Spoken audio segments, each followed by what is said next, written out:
I don't actually remember a time when we weren't Nishnah.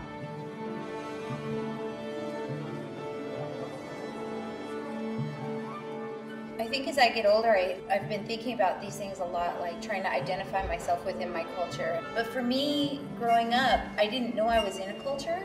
It was just part of my family.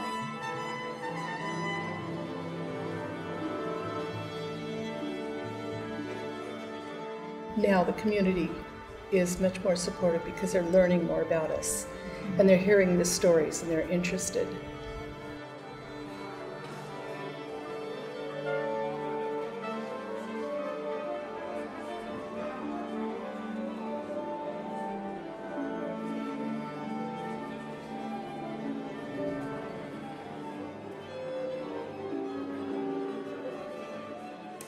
Take one, action.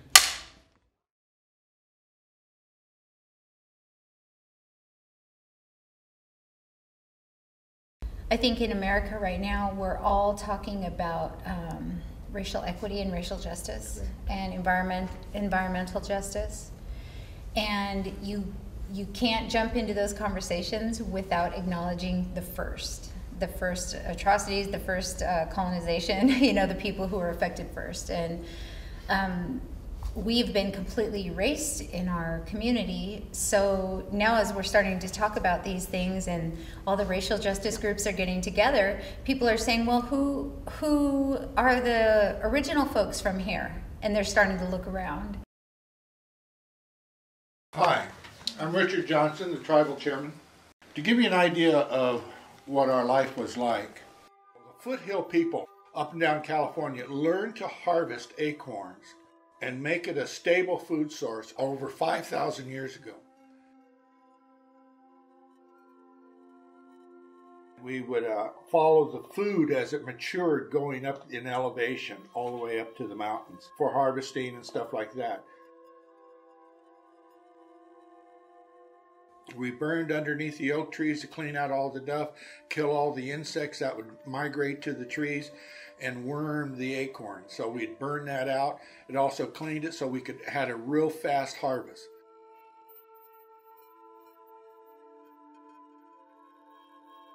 The women of one family group could harvest enough food within about 2 weeks that would feed the entire family all winter long.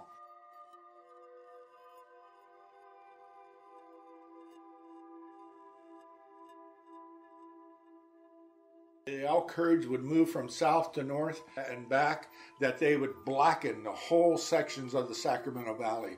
There'd be that many elk there. Of course, within about 3 years, all that disappeared after the gold rush started.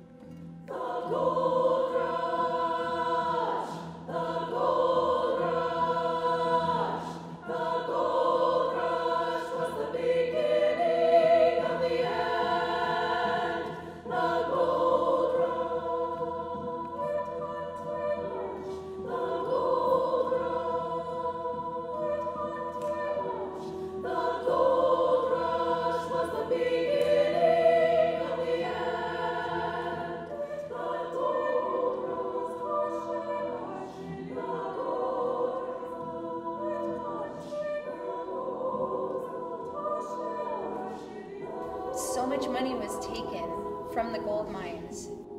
We were just unfortunate enough to be the tribe that lived there geographically. I think the one thing that ran throughout our generations was the balance.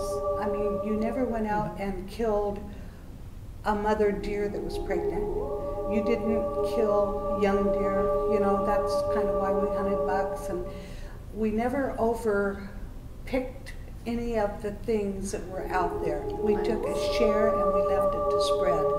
And that's one thing, I mean, even our forests now are just clear cut, and our rainforests are going by way of. And people need to look at that really seriously.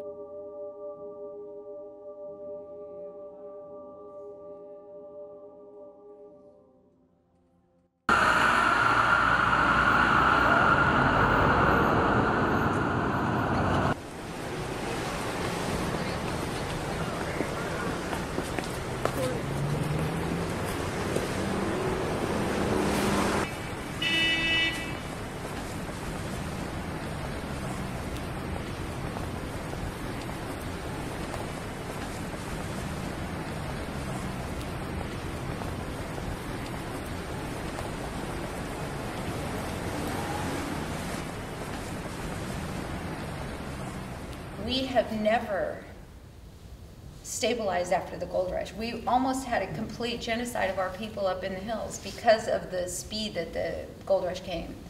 So that we rely upon that same government who really, it looks like they just really don't care. I'd say they don't. Yeah. We really just don't matter. But at the same time, that relationship, fighting for federal recognition again, is so important because it would provide us a safety net with access to the federal programs. So it is, again, it's absurd that we are seeking recognition from the same entity that practically destroyed our people. And my grandfather always said, don't get a roll number, because the government can do anything they want to you and with you and with your children. And again, they did. And they can and they did, and that was his reality. So it does seem absurd that here we are trying, you know, we're all raising our hands saying, hey, what about us? In a time where that actually would save our culture probably.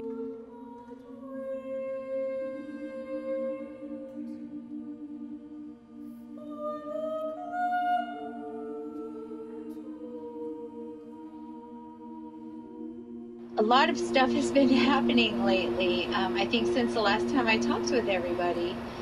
We just acquired 32 acres on Deer Creek, which is sort of sitting here behind us, and it's actually sitting where the old Champion mine sat. Champion and Providence mines were some of the most productive hard mining gold mines here in the county. So some of the area is contaminated. I saw some purple dirt out there, and we get to be part of the remediation of that land. And you know, whether it's just avoidance, you know, putting in some big gorgeous rocks, maybe a big statue of a native dancer, something that, you know, so people can avoid that and not walk on it and walk their dogs on it.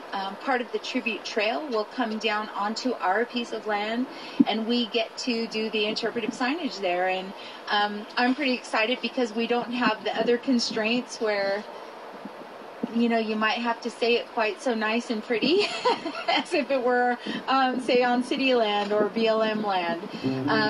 And so all of these things are really coming together, and I think the pinnacle is finally happening with this campaign for federal recognition.